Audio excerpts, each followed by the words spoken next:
something I can do while it can't be that much work, because it's only dialogue, and I'll do this for a paycheck while I finish the corner.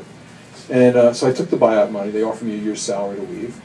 And I took the gig on Homicide, and I started to learn, almost despite myself, television production.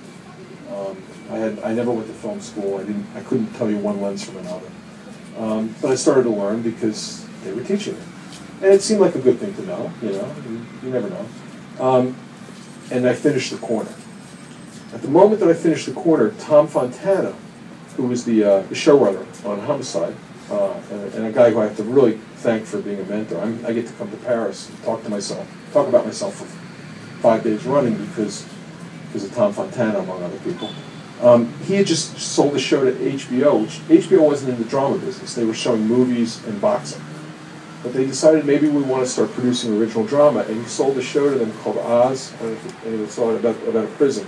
Very dark show. Very, it makes this look, it makes the corner look like a romp in the park.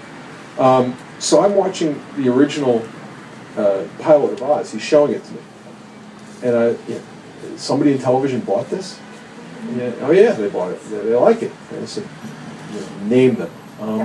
So I took, when the corner came out and Homicide was finishing up, and that was the moment when I really had told myself I was going to go back to journalism, I went to a meeting with HBO about the corner, and they bought it for a miniseries, and they said, okay, you know how to do television.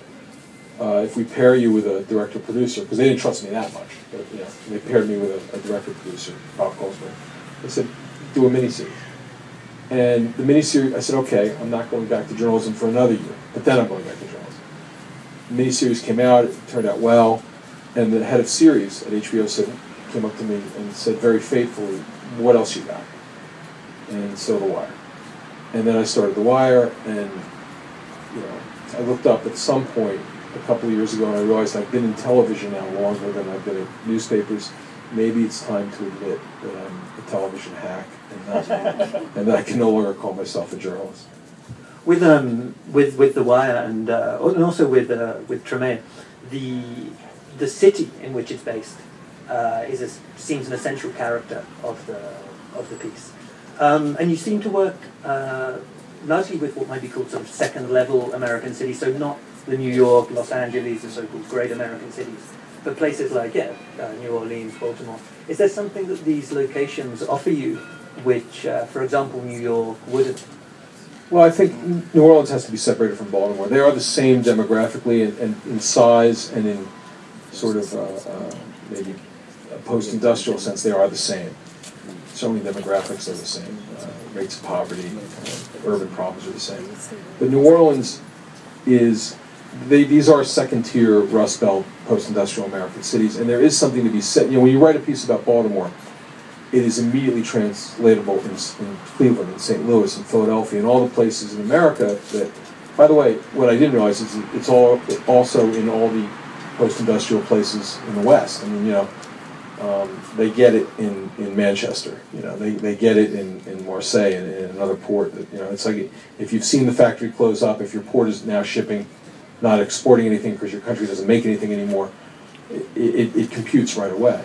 But never even thinking about that. But to be fair, New Orleans has an element that makes it a first-class world city, which is it's one of the great cultural capitals of the world. It invented the American, the singular American cultural gift to the world, other than blue jeans, is African American music.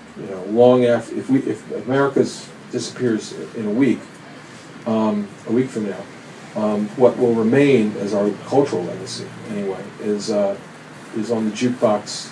If there's a jukebox in the tavern or the Shebeen or wherever anywhere in the world, there's either American music and by definition African American music on it, or there's something derivative of American music on it, and that's going to endure. I mean, the reach of that is something that I don't think even Americans are aware of until they start to travel.